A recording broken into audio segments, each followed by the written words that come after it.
Thank you. Thank you so much. Thank you very much. Thank you. Thank you so much.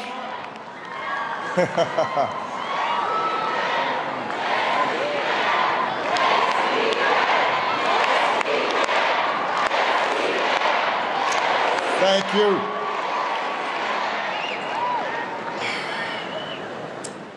To Mama Gracia, Michelle, members of the Mandela family, Michelle family, to President Ramaphosa, who you can see is inspiring new hope in this great country.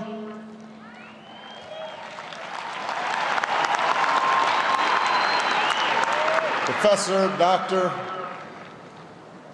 distinguished guests, to Mama Sisulu and the Sisulu family, to the people of South Africa,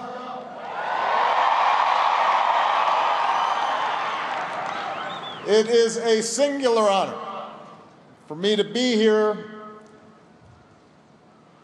with all of you as we gather to celebrate the birth and life of one of history's true giants. Let me begin by a correction and a few confessions. The correction is that I am a very good dancer.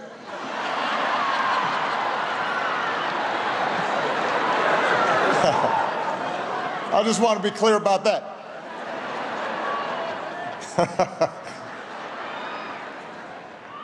Michelle is a little better. The confessions.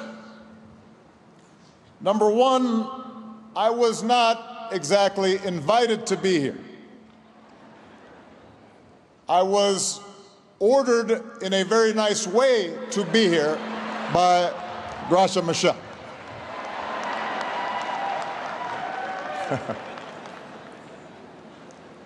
Confession number two.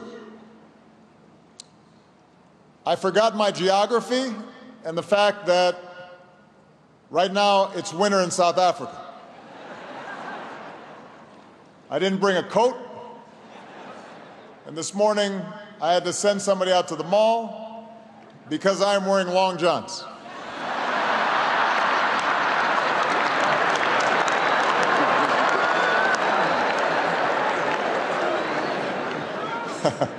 I was born in Hawaii. Confession number three. When my staff told me that I was to deliver a lecture,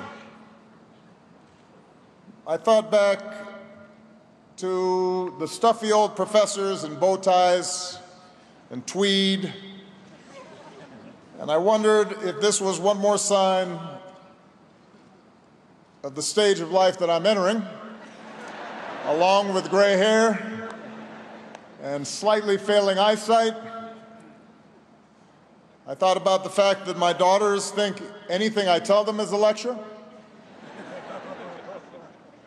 I thought about the American press and how they often got frustrated at my long-winded answers at press conferences when my responses didn't conform to 2-minute sound bites.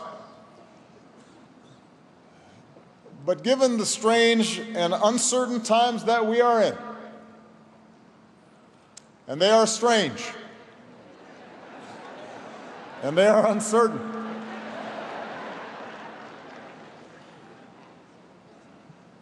with each day's news cycles bringing more head-spinning and disturbing headlines, I thought maybe it would be useful to step back for a moment and try to get some perspective. So I hope you'll indulge me, despite the slight chill. as I spend much of this lecture reflecting on where we've been and how we arrived at this present moment, in the hope that it will offer us a roadmap for where we need to go next. Now, 100 years ago, Madiba was born in the village of let's see there, I always get that. I got to get my M's right when I'm in South Africa. Mvezo, I got it. Truthfully, it's because it's so cold, my lips stuck. So in his autobiography, he describes a happy childhood. He's looking after cattle, he's playing with the other boys. Eventually he attends a school where his teacher gave him the English name Nelson. And as many of you know, he's quoted saying, "Why she bestowed this particular name upon me, I have no idea. There was no reason to believe that a young black boy at this time, in this place, could in any way alter history."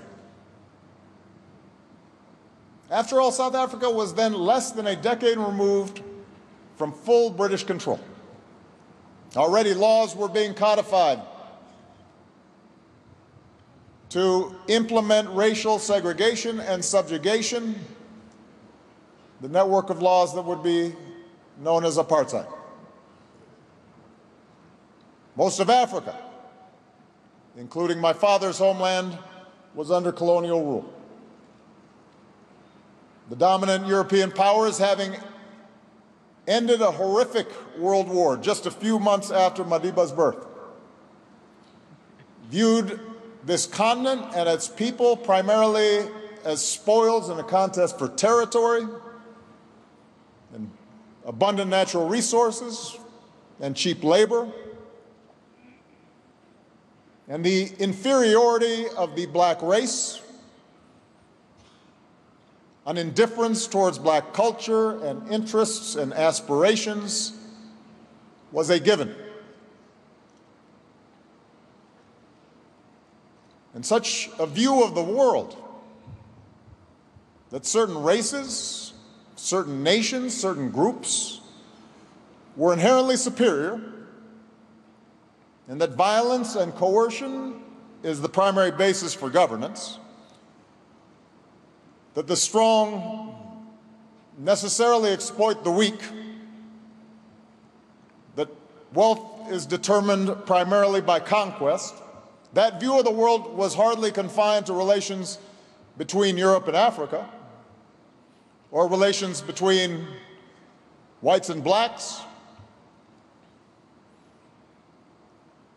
Whites were happy to exploit other whites when they could.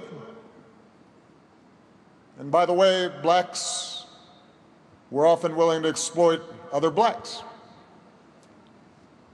And around the globe, the majority of people lived at subsistence levels, without a say in the politics or economic forces that determined their lives. Often they were subject to the whims and cruelties of distant leaders. The average person saw no possibility of advancing from the circumstances of their birth. Women were almost uniformly subordinate to men. Privilege and status was rigidly bound by caste and color and ethnicity and religion. And even in my own country, even in democracies like the United States, founded on a declaration that all men are created equal, racial segregation and systemic discrimination was the law in almost half the country and the norm throughout the rest of the country. That was the world just 100 years ago. There are people alive today who were alive in that war. It is hard then to overstate the remarkable transformations that have taken place since that time. A second world war, even more terrible than the first, along with a cascade of liberation movements from Africa to Asia, Latin America, the Middle East, would finally bring an end to colonial rule. More and more peoples, having witnessed the horrors of totalitarianism, the repeated mass slaughters of the 20th century, began to embrace a new vision for humanity, a new idea, one based not only on the principle of national self-determination, but also on the principles of democracy and rule of law and civil rights and the inherent dignity of every single individual. In those nations with market-based economies, suddenly union movements developed, and health and safety and commercial regulations were instituted, and access to public education was expanded, and social welfare systems emerged, all with the aim of constraining the excesses of capitalism and enhancing its ability to provide opportunity not just to some but to all people. And the result was unmatched economic growth and a growth of a middle class. And in my own country, the moral force of the civil rights movement not only overthrew Jim Crow laws, but it opened up the floodgates for women and historically marginalized groups to reimagine themselves, to find their own voices, to make their own claims to full citizenship.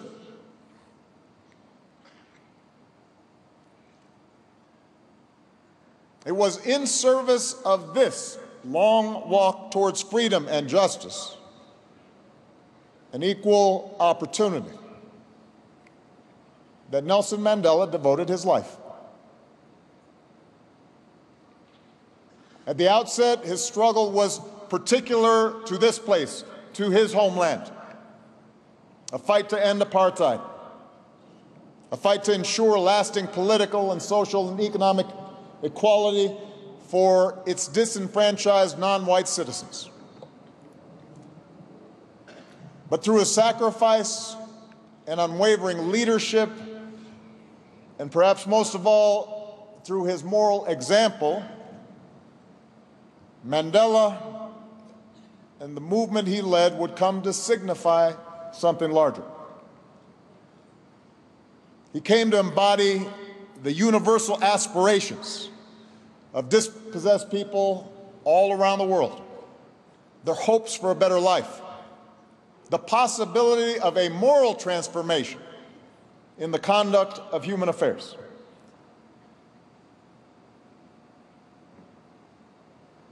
Madiba's light shone so brightly, even from that narrow Robben Island cell,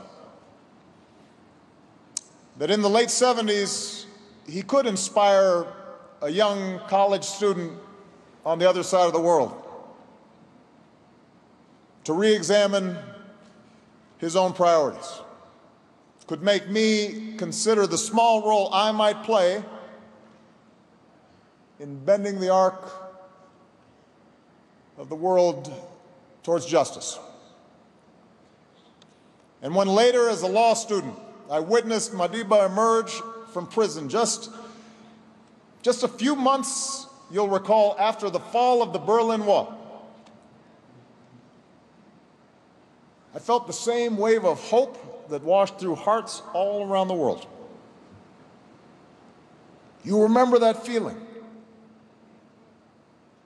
It seemed as if the forces of progress were on the march, that they were inexorable. Each step he took, you felt This is the moment when the old structures of violence and repression and ancient hatreds that had so long stunted people's lives and confined the human spirit, that all that was crumbling before our eyes. And then, as Madiba guided this nation through negotiation, painstakingly, reconciliation, its first fair and free elections, as we all witnessed the grace and the generosity with which he embraced former enemies, the wisdom for him to step away from power once he felt his job was complete. We understood that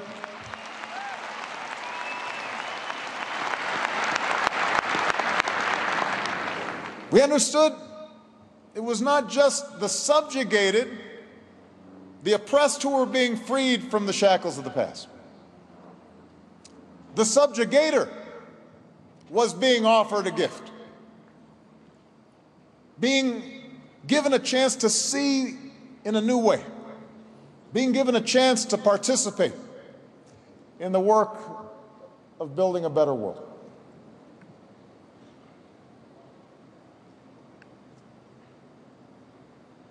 And during the last decades of the 20th century,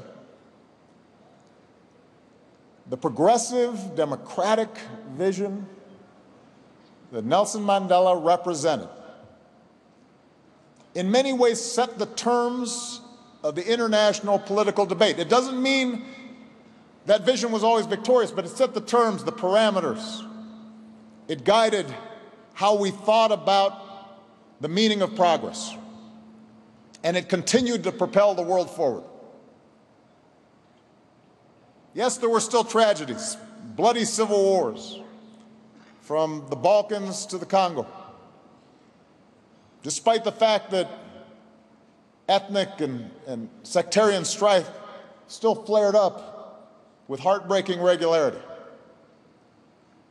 Despite all that, as a consequence of the continuation of nuclear detente, a peaceful and prosperous Japan and a unified Europe anchored in NATO, and the entry of China into the world's system of trade, all that greatly reduced the prospect of war between the world's great powers. And from Europe to Africa, Latin America, Southeast Asia, dictatorships began to give way to democracies. The march was on.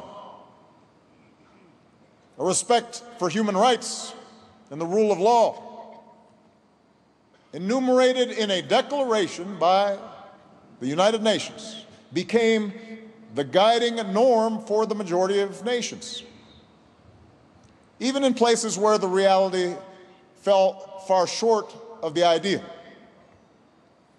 Even when those human rights were violated, those who violated human rights were on the defensive. And with these geopolitical changes came sweeping economic changes. The introduction of market-based principles in which previously closed economies, along with the forces of global integration powered by new technologies, suddenly unleashed entrepreneurial talents to those that once had been relegated to the periphery of the world economy, who hadn't counted. Suddenly they counted. They had some power. They had the possibilities of doing business. And then came scientific breakthroughs and new infrastructure and the reduction of armed conflicts. And suddenly, 1 billion people were lifted out of poverty. And once starving nations were able to feed themselves. And infant mortality rates plummeted. And meanwhile, the spread of the internet made it possible for people to connect across oceans.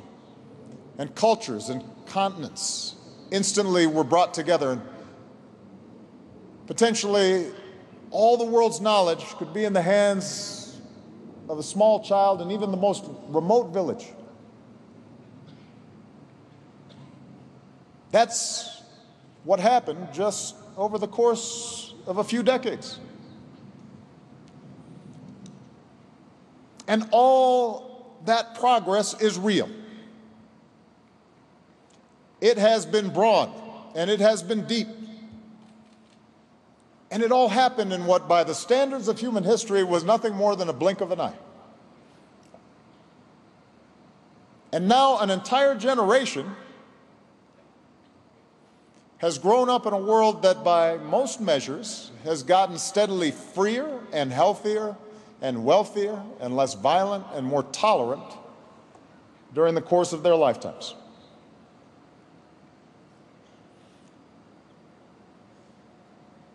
It should make us hopeful.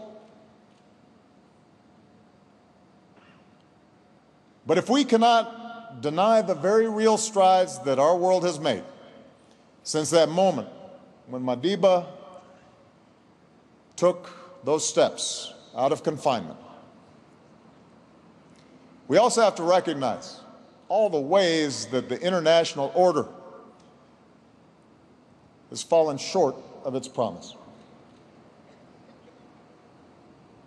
In fact, it is in part because of the failures of governments and powerful elites to squarely address the shortcomings and contradictions of this international order that we now see much of the world threatening to return to an older, a more dangerous, a more brutal way of doing business.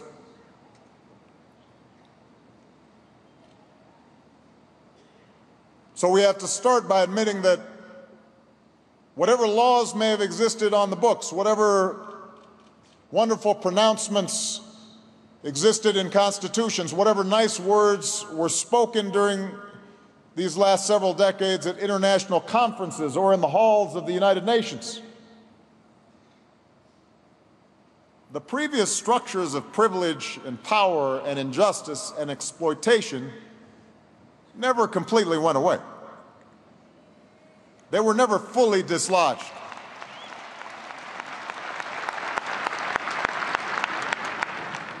Caste differences still impact the life chances of people in the Indian subcontinent. Ethnic and religious differences still determine who gets opportunity, from Central Europe to the Gulf. It is a plain fact that racial discrimination still exists in both the United States and South Africa. And it is also a fact that the accumulated disadvantages of years of institutionalized oppression have created yawning disparities in income and in wealth and in education and in health, in personal safety, in access to credit. Women and girls around the world continue to be blocked from positions of power and authority. They continue to be prevented from getting a basic education. They are disproportionately victimized by violence and abuse. They're still paid less than men for doing the same work. That's still happening.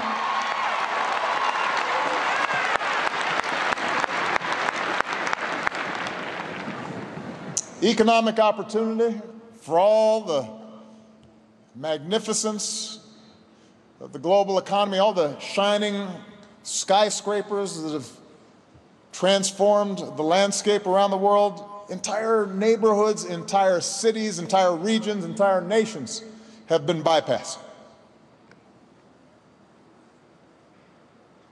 In other words, for far too many people, the more things have changed, the more things stayed the same.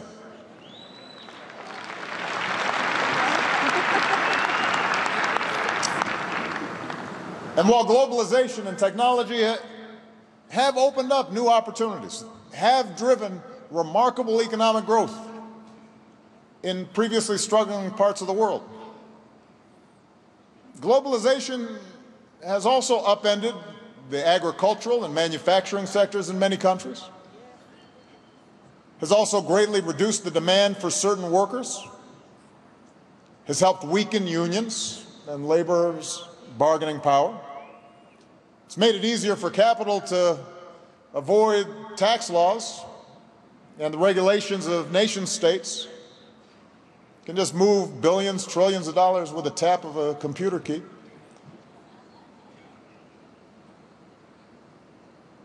And the result of all these trends has been an explosion in economic inequality.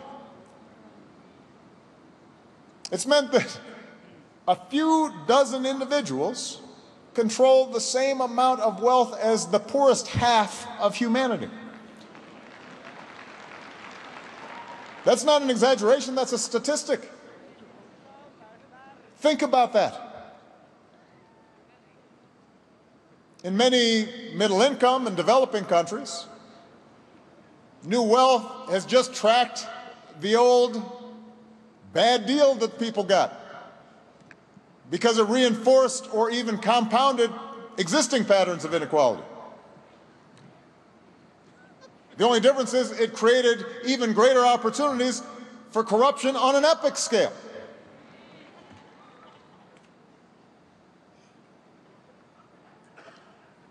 And for once solidly middle-class families in advanced economies like the United States,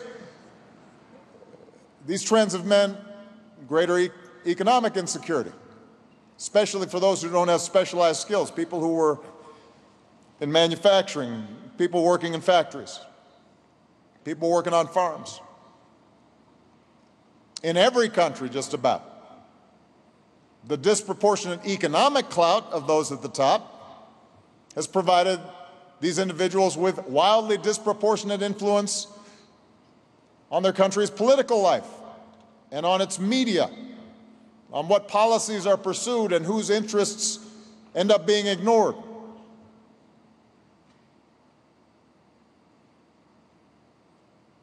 Now, it should be noted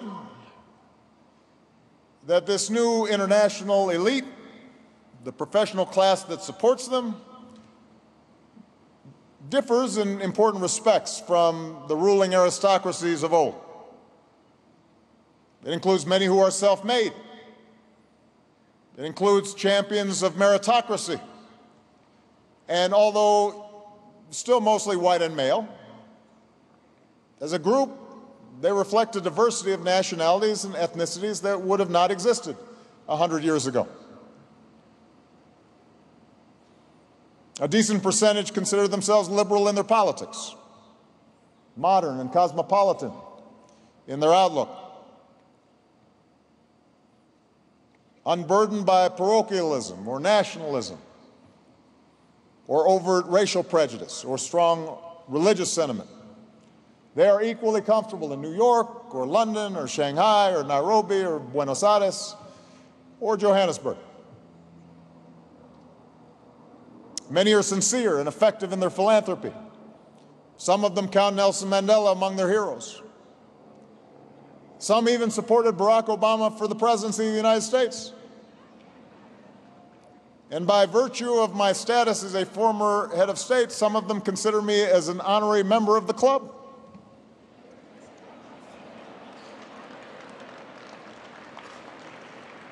You know, I get invited to these fancy things, you know. They'll fly me out.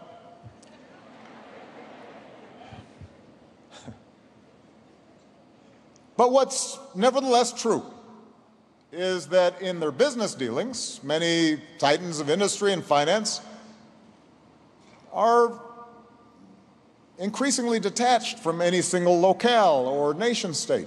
They live lives more and more insulated from the struggles of ordinary people in their countries of origin. And their decisions to shut down a manufacturing plant or to try to minimize their tax bill by shifting profits to a tax haven with the help of high-priced accountants or lawyers, or their decision to take advantage of lower-cost immigrant labor, or their decision to pay a bribe, are often done without malice. It's just a rational response they consider to the demands of their balance sheets and their shareholders and competitive pressures.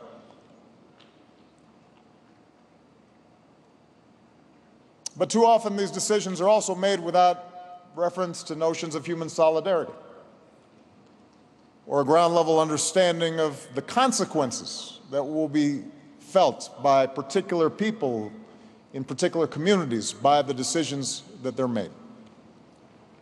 And from their boardrooms or retreats, global decision makers don't get a chance to see sometimes the pain in the faces of laid-off workers. Their kids don't suffer when cuts in public education and health care result as a consequence of a reduced tax base because of tax avoidance. They can't hear the resentment of an older tradesman when he complains that a newcomer doesn't speak his language on a job site when he once worked. They're less subject to the discomfort and the displacement that some of their countrymen may feel as globalization scrambles not only existing economic arrangements, but traditional social and religious mores. Which is why, at the end of the 20th century, while some Western commentators were declaring the end of history and the inevitable triumph of liberal democracy and the virtues of the global supply chain,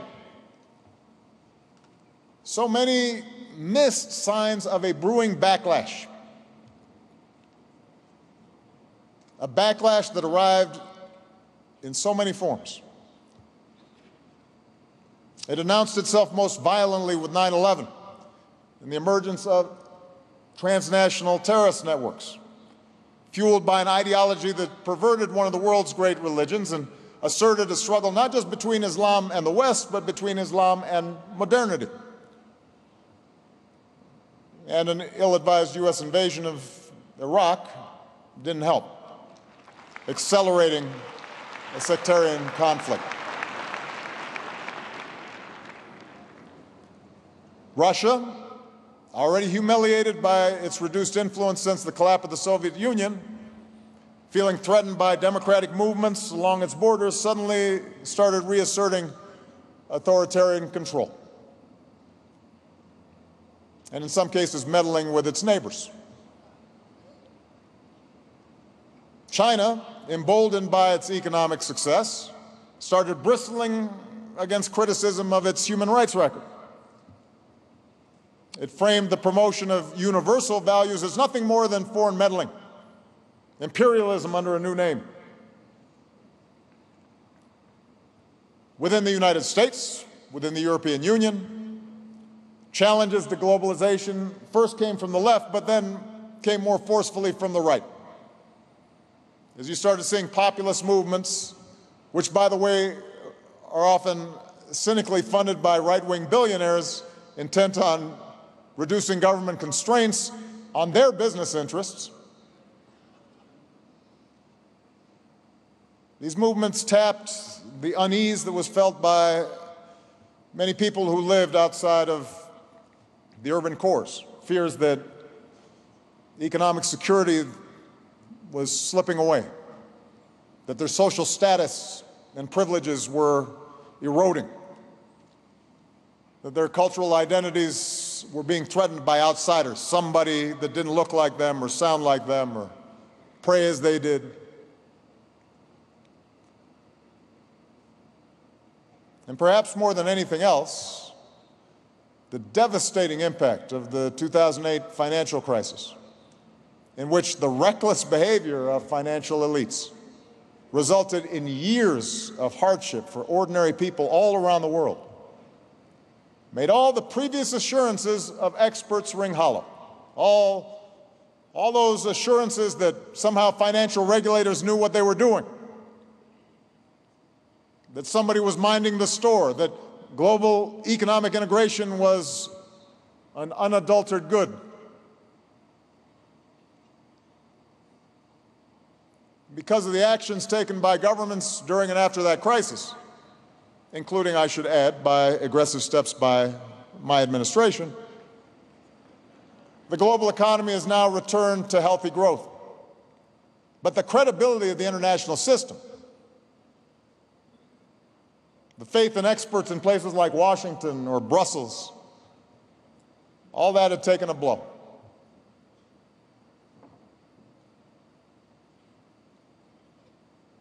And a politics of fear and resentment and retrenchment began to appear. And that kind of politics is now on the move. It's on a move at a pace that would have seemed unimaginable just a few years ago.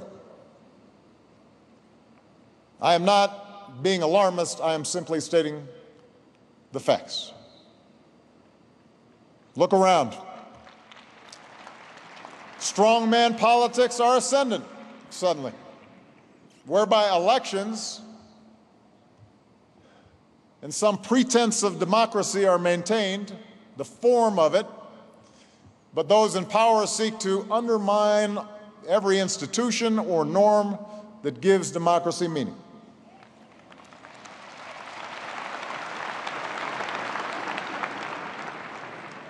In the West, you've got far-right parties that oftentimes are based not just on platforms of protectionism and closed borders, but also on barely hidden racial nationalism. Many developing countries now are looking at China's model of authoritarian control combined with mercantilist capitalism as preferable to the messiness of democracy. Who needs free speech as long as the economy is going good? The free press is under attack. Censorship and state control of media is on the rise. Social media, once seen as a mechanism to promote knowledge and understanding and solidarity, has proved to be just as effective promoting hatred and paranoia and propaganda and conspiracy theories.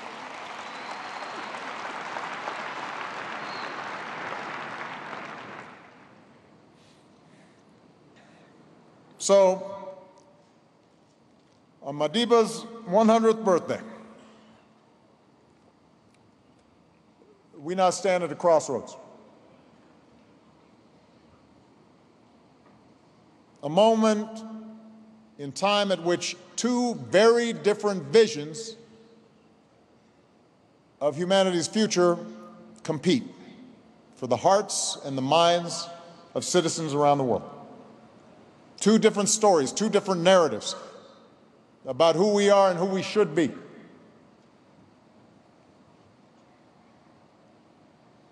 How should we respond?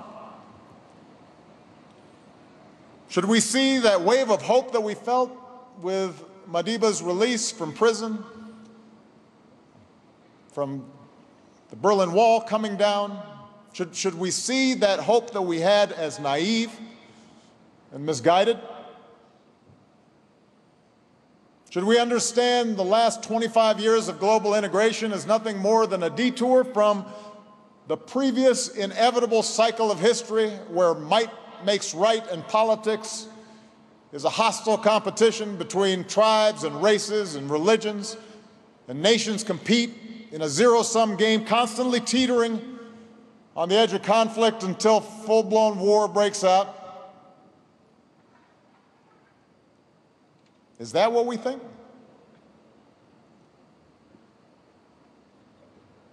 Let me tell you what I believe.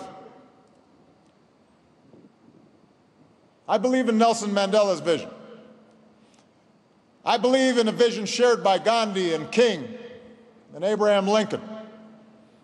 I believe in a vision of equality and justice and freedom and multiracial democracy built on the premise that all people are created equal and they're endowed by our Creator with certain inalienable rights. And I believe that a world governed by such principles is possible and that it can achieve more peace and more cooperation in pursuit of a common good. That's what I believe. And I believe we have no choice but to move forward. That those of us who believe in democracy and civil rights and a common humanity have a better story to tell And I believe this not just based on sentiment. I believe it based on hard evidence. The fact that the world's most prosperous and successful societies, the ones with the highest living standards and the highest levels of satisfaction among their people, happen to be those which have most closely approximated the liberal progressive ideal that we talk about, and have nurtured the talents and contributions of all their citizens. The fact that authoritarian governments have been shown time and time again to breed corruption because they're not accountable, to repress their people, to lose touch eventually with reality, to engage in bigger and bigger lies that ultimately result in economic and political and cultural and scientific stagnation.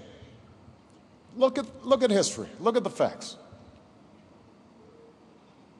The fact that countries which rely on rabid nationalism and xenophobia and doctrines of tribal, racial, or religious superiority as their main organizing principle, the thing that holds people together, eventually those countries find themselves consumed by civil war or external war.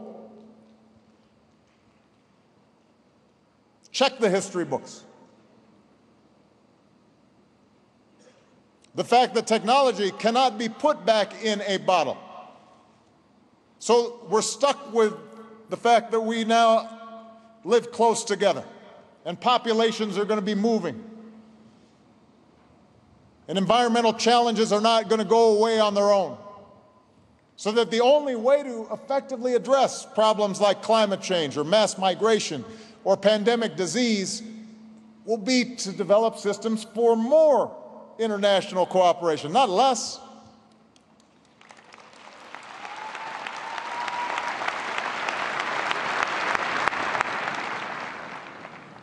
We have a better story to tell. But to say that our vision for the future is better is not to say that it will inevitably win. Because history also shows the power of fear. History shows the lasting hold of greed and the desire to dominate others in the minds of men, especially men.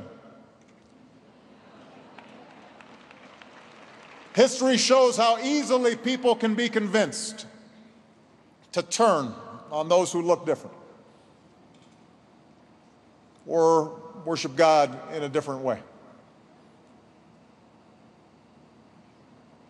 So if we're truly to continue Madiba's long walk towards freedom, we're going to have to work harder, and we're going to have to be smarter. We're going to have to learn from the mistakes of the recent past. And so, in the brief time remaining, let me just suggest a few guideposts for the road ahead. Guideposts that draw from Madiba's work, his words, the lessons of his life. First, Madiba shows those of us who believe in freedom and democracy, we are going to have to fight harder to reduce inequality and promote lasting economic opportunity for all people. Now, I don't believe in economic determinism. Human beings don't live on bread alone. But they need bread. And history shows that societies which tolerate vast differences in wealth feed resentments and reduce solidarity and actually grow more slowly. And that once people achieve more than mere subsistence, then they're measuring their well-being by how they compare to their neighbors and whether their children can expect to live a better life. And when economic power is concentrated in the hands of the few, history also shows that political power is sure to follow, and that dynamic eats away at democracy. Sometimes it may be straight-out corruption, but sometimes it may not involve the exchange of money. It's just folks who are that wealthy get what they want, and it undermines human freedom. And Madiba understood this. This is not new. He warned us about this. He said, where globalization means, as it so often does, that the rich and the powerful now have new means to further enrich and empower themselves at the cost of the poor and the weaker, then we have a responsibility to protest in the name of universal freedom. That's what he said.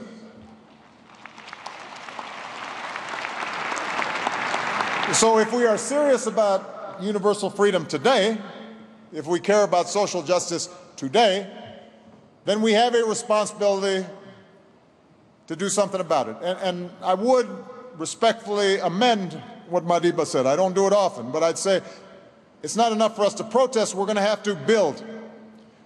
We're going to have to innovate.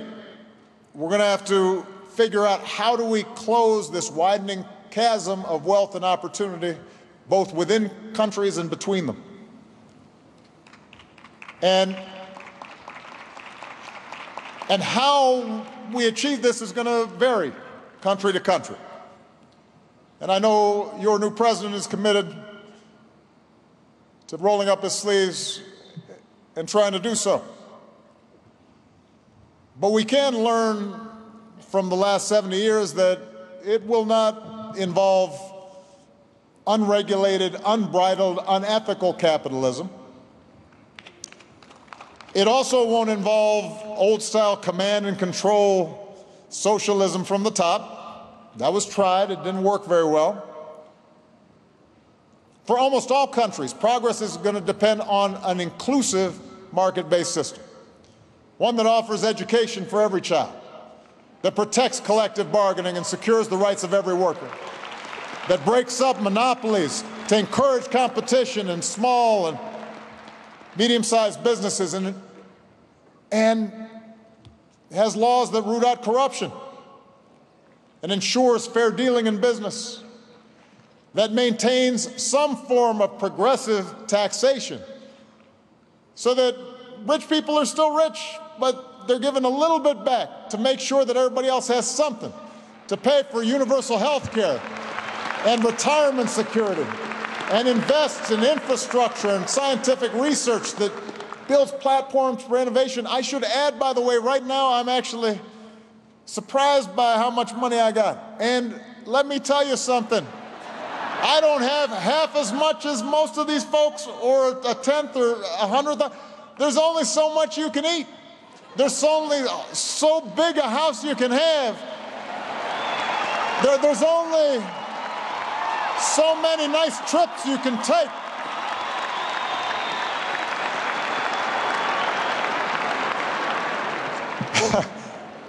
I mean, it's enough.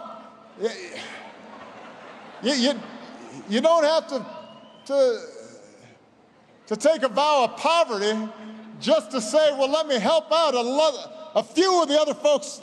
Let me look at that child out there who doesn't have enough to eat or needs some school fees. Let me help him out. I'll pay a little more in taxes. It's okay. I can afford it.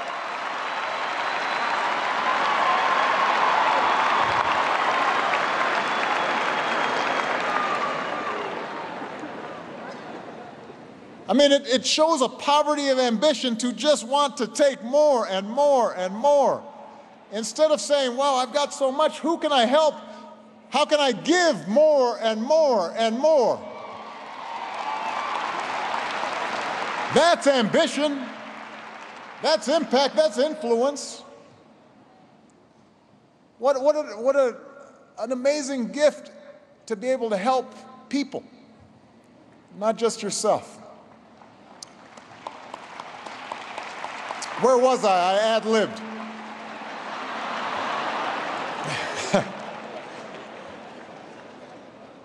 You get the point. it involves promoting an inclusive capitalism, both within nations and between nations. And as we pursue, for example, sustainable development goals, we have to get past the charity mindset. We've got to bring more resources to the forgotten pockets of the world through investment and entrepreneurship, because there is talent everywhere in the world if given an opportunity.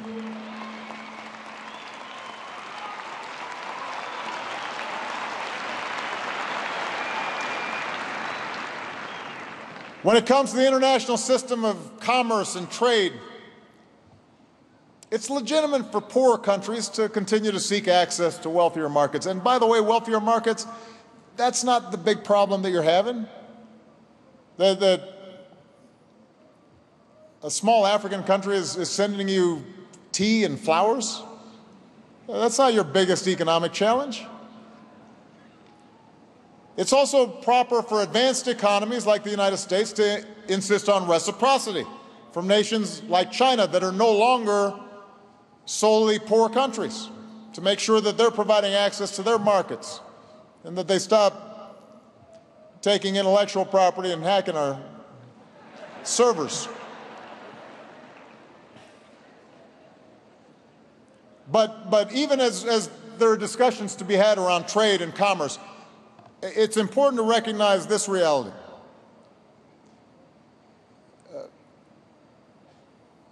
While the outsourcing of jobs from north to south, from east to west, while a lot of that was a dominant trend in the late 20th century, the biggest challenge to workers in countries like mine today is technology.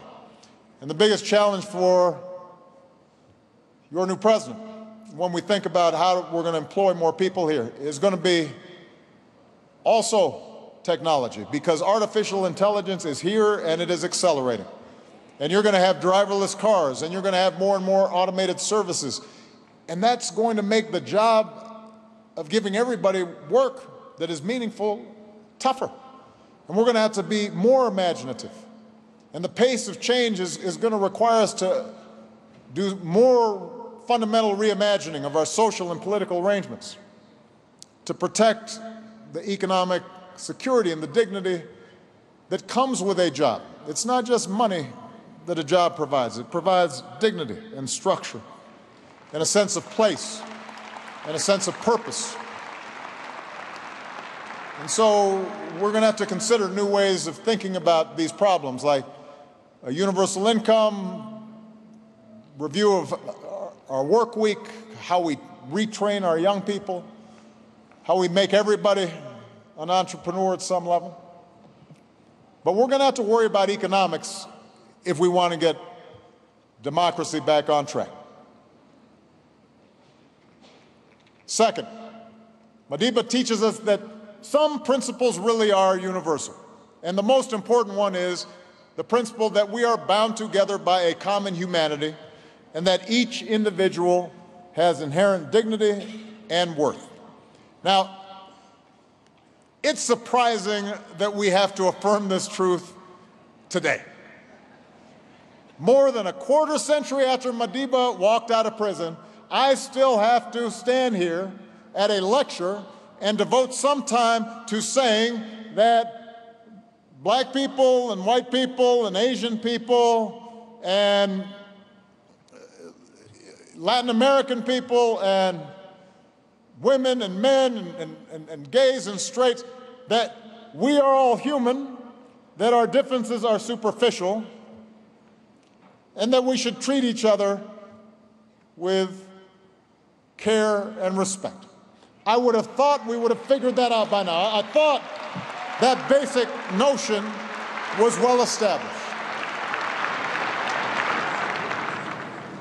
But it turns out, as we're seeing in this recent drift into reactionary politics, that the struggle for basic justice is never truly finished.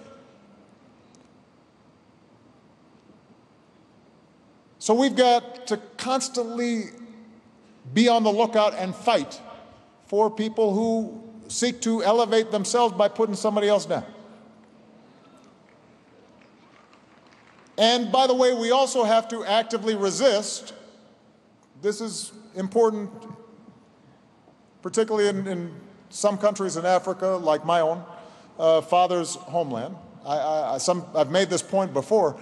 We have to resist the notion that basic human rights like freedom to dissent or the right of women to fully participate in the society or the rights of minorities to equal treatment or the rights of people not to be beat up and jailed because of their sexual orientation. We have to be careful not to say that somehow, well, that doesn't apply to us, that those are Western ideas rather than universal imperatives.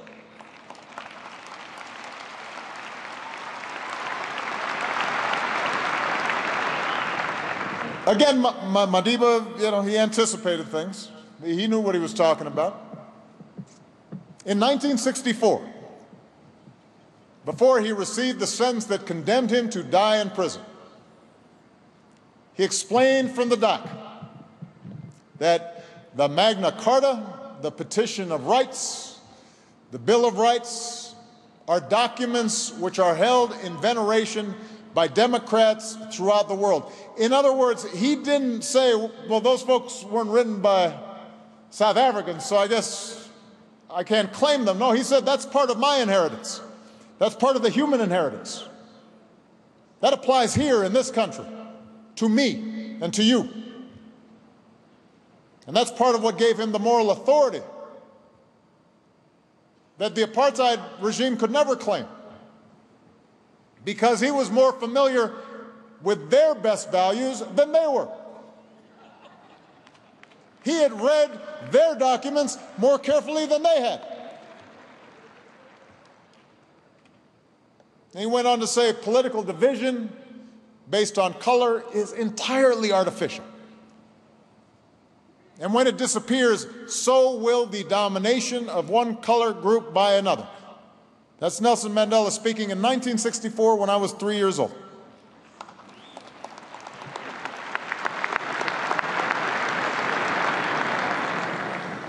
What was true then remains true today.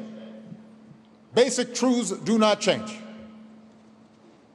It is a truth that can be embraced by the English and by the Indian, and by the Mexican, and by the Bantu, and by the Luo, and by the American. It is a truth that lies at the heart of every world religion, that we should do unto others as we'd have them do unto us. That we see ourselves in other people, that we can recognize common hopes and common dreams. And it is a truth that is incompatible with any form of discrimination based on race or religion or gender or sexual orientation. And it is a truth that, by the way, when embraced, actually delivers practical benefits, since it ensures that a society can draw upon the talents and energy and skill of all its people. And if you doubt that, just ask the French football team that just won the World Cup. Because not all of those folks looked like Gauls to me, but they're French. They're French. Huh.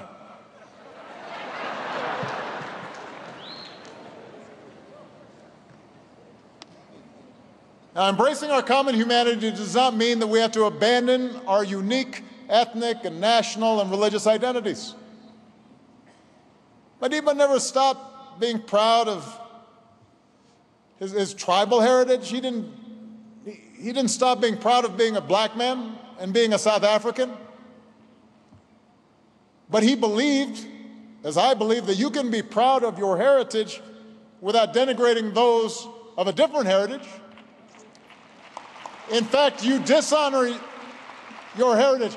It would make me think that you're a little insecure about your heritage if you got to put somebody else's heritage down. Yeah, that's right.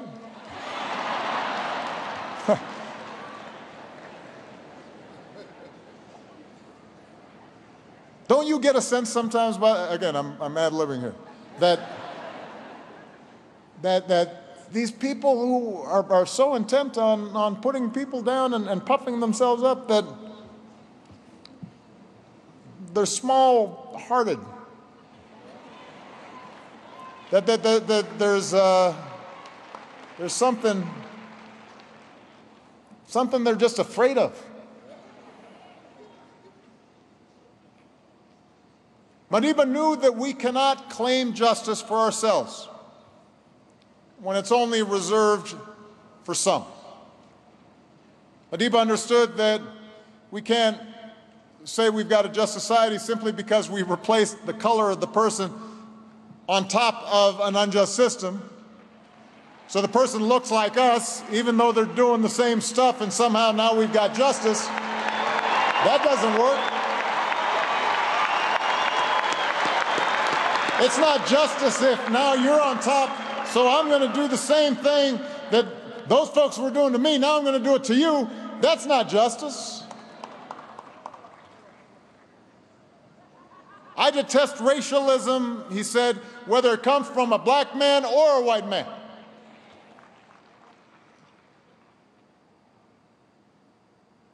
Now, we have to acknowledge that there is disorientation that comes from rapid change and modernization, and the fact that the world has shrunk.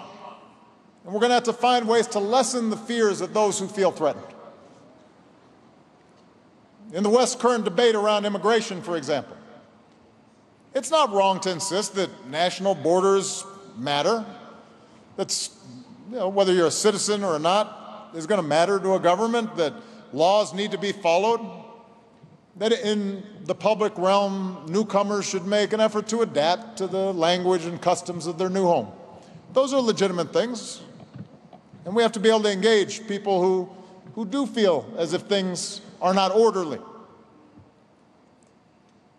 But that can't be an excuse for immigration policies based on race or ethnicity or religion.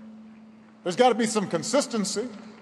And we can enforce the law while respecting the essential humanity of those who are striving for a better life. With a child in our arms, we can recognize that could be somebody in our family. That could be my child. Third, Madiba reminds us that democracy is about more than just elections. When he was freed from prison, Madiba's popularity, well, you couldn't even measure. He could have been president for life. Am I wrong? Who was going to run against him?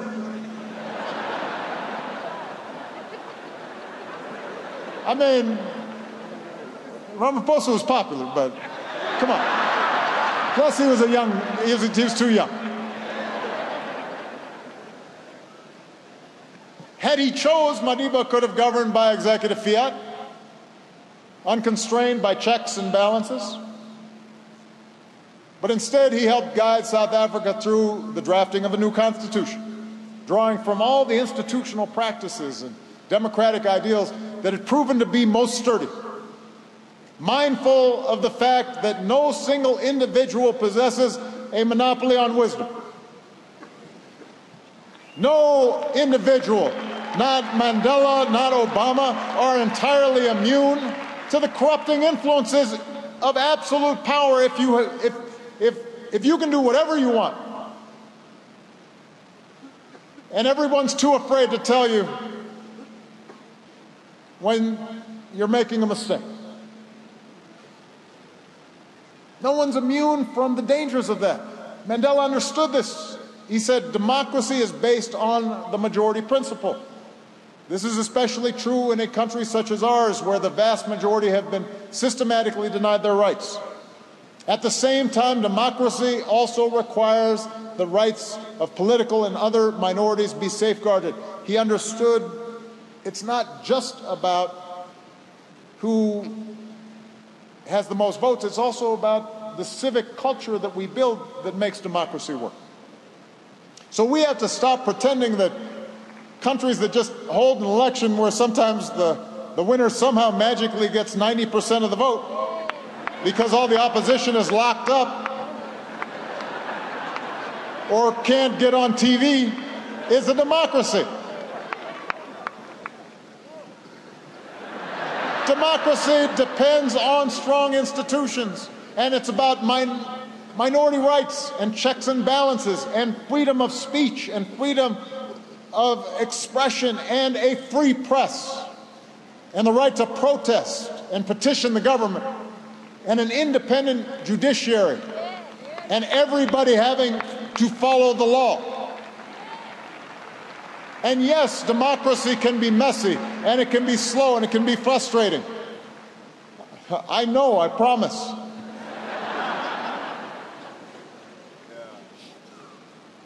But the efficiency that's offered by an autocrat, that's a false promise. Don't take that one, because it leads invariably to more consolidation of wealth at the top and power at the top. And it makes it easier to conceal corruption and abuse. For all its imperfections, real democracy best upholds the idea that government exists to serve the individual and not the other way around. And it is the only form of government that has the possibility of making that idea real. So for those of us who are interested in strengthening democracy, it's time for us to stop paying all of our attention to the world's capitals and the centers of power and to start focusing more on the grassroots, because that's where democratic legitimacy comes from, not from the top down, not from abstract theories, not just from experts, but from the bottom up, knowing the lives of those who are struggling. As a community organizer, I learned as much from a laid-off steelworker in Chicago or a single mom in a poor neighborhood that I visited as I learned from the finest economists in the Oval Office.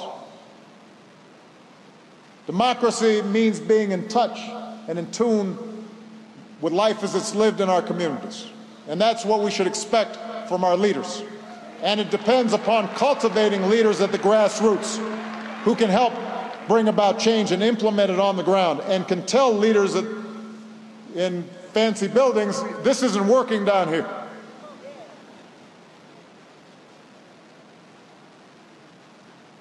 And to make democracy work, Madiba shows us that we also have to keep teaching our children and ourselves, and this is really hard, to engage with people not only who look different, but who hold different views. This is hard.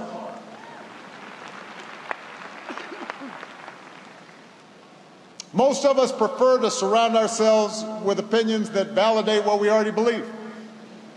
You notice the people who you think are smart are the people who agree with you. Funny how that works.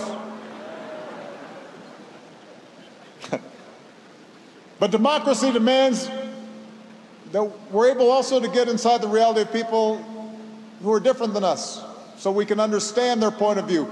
Maybe we can change their minds, but maybe they'll change ours. And you can't do this if you just out of hand disregard what your opponents have to say from the start. And you can't do it if you insist that those who aren't like you, because they're white or because they're male, that somehow there's no way they can understand what I'm feeling, that somehow they lack standing to speak on certain matters. Madiba, he lived this complexity. In prison, he studied Afrikaans so that he could better understand the people who were jailing him. And when he got out of prison, he extended a hand to those who had jailed him, because he knew that they had to be a part of the democratic South Africa that he wanted to build.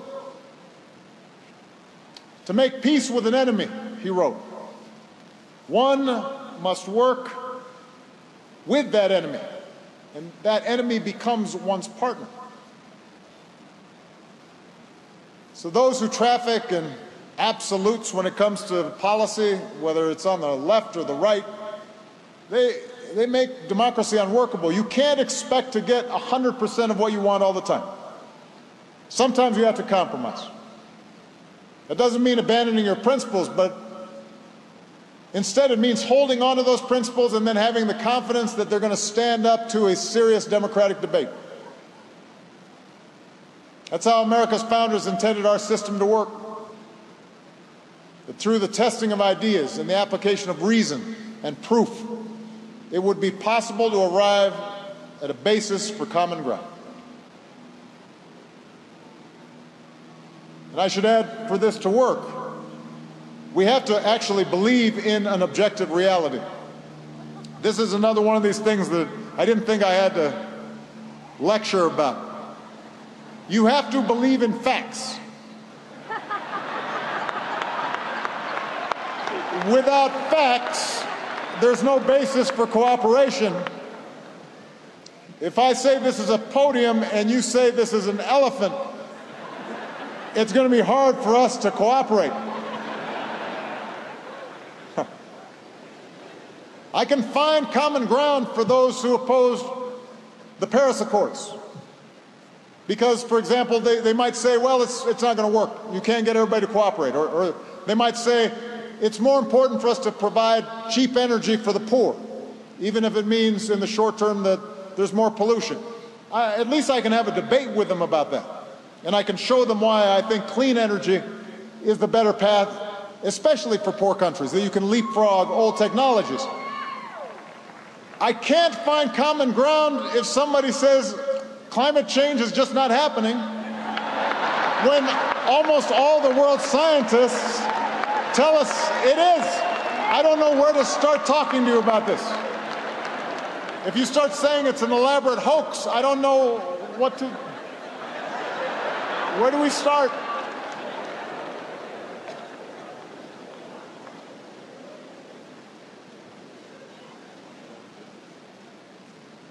Unfortunately, too much of politics today seems to reject the very concept of objective truth. People just make stuff up. They just make stuff up.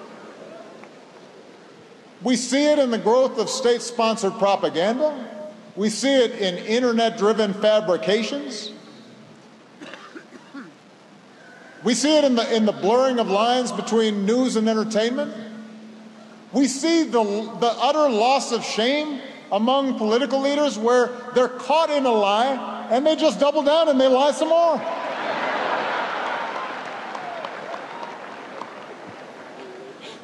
It used to, look, let me say, politicians have always lied, but it used to be if you caught them lying, they'd be like, oh man. Now they just keep on lying. They just...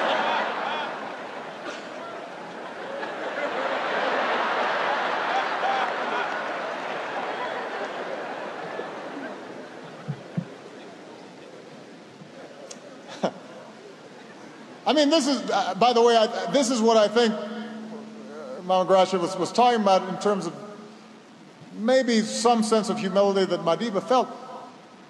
Like, sometimes just basic stuff. Me just not completely lying to people, I think is pretty basic. I don't think myself a great leader just because I don't just completely make stuff up.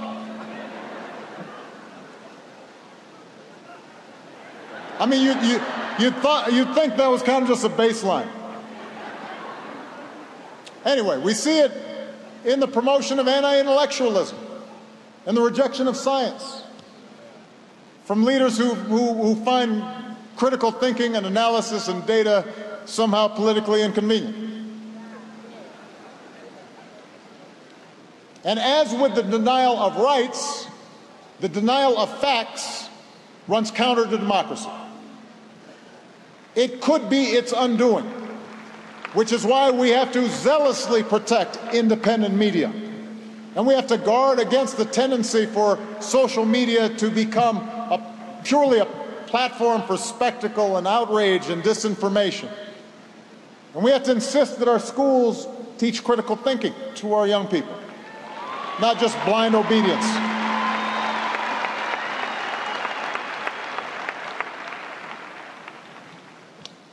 which I'm sure you are thankful for, leads me to my final point. We have to follow Madiba's example of persistence and of hope. It's tempting right now to give in to cynicism, to believe that recent shifts in global politics are too powerful to push back, that the pendulum has swung permanently. And just as people spoke about the triumph of democracy in the 90s, now you're hearing people talk about the end of democracy and the triumph of tribalism and the strong man. We have to resist that cynicism because we've been through darker times. We've been in lower valleys. Yes, by the end of his life, Madiba embodied the successful struggle for human rights. But that journey was not easy. It wasn't preordained. The man went to prison for almost 3 decades. He split limestone in the heat. He slept in a small cell and was repeatedly put in solitary confinement. And I remember talking to some of his former colleagues saying how they hadn't realized when they were released just the sight of a child, the idea of holding a child, they had missed. It wasn't something available to them for decades. And yet somehow his power actually grew during those years. And the power of his jailers diminished because he knew that if you stick to what's true, if you know what's in your heart and you're willing to sacrifice for it, even in the face of overwhelming odds, then it might not happen tomorrow. It might not happen next week. It might not even happen in your lifetime. Things may go backwards for a while, but ultimately, right makes might, not the other way around. Ultimately, the better story can win out. And as strong as Madiba's spirit may have been, he would not have sustained that hope had he been alone in the struggle. Part of what buoyed him up was he knew that each year the ranks of freedom fighters were replenishing. Young men and women here in South Africa, in the ANC and beyond, but also black and white and Indian, from across the countryside, across the continent, around the world, who in those most difficult days would keep working on behalf of his vision. And that's what we need right now. We don't just need one leader. We don't just need one inspiration. What we badly need right now is that collective spirit. And I know that those young people, those hope carriers, are gathering around the world. Because history shows that whenever progress is threatened and the things we care about most are in question, we should heed the words of Robert Kennedy, who spoke here in South Africa. He said, "Our answer is the world's hope. Rely on youth. It's to rely on the spirit."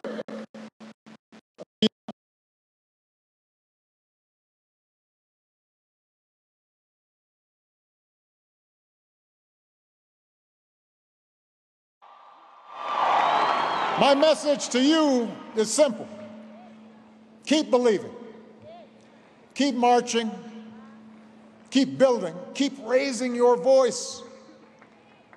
Every generation has the opportunity to remake the world.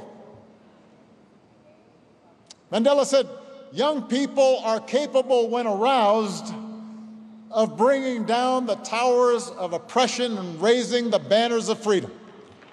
Now's a good time to be aroused. Now's a good time to be fired up. And for those of us who care about the legacy that we honor here today, about equality and dignity and democracy and solidarity and kindness, those of us who remain young at heart, if not in body, we have an obligation to help our youth succeed. Some of you know here in South Africa, my foundation's been convening over the last few days 200 young people from across this continent who are doing the hard work of making change in their communities, who reflect poised to lead the way. People like Abbas Mpindi, a journalist from Uganda who founded the Media Challenge Initiative to help other young people get the training they need to tell the stories that the world needs to know. People like Karen Wakoli, who's an entrepreneur from Kenya and founded the Emerging Leaders Foundation to get young people involved in the work of fighting poverty and promoting human dignity. People like Enoch Nulanga, who directs the African Children's Mission, which helps children in Uganda and Kenya get the education that they need, and then in his spare time, Enoch advocates for the rights of children and founded an organization called Lead Minds Africa, which does exactly what it says. You meet these people, you talk to them, they will give you hope. They are taking the baton. They know they can't just rest on the accomplishments of the past, even the accomplishments of those as momentous as Nelson Mandela's. They stand on the shoulders of those who came before, including that young black boy born 100 years ago.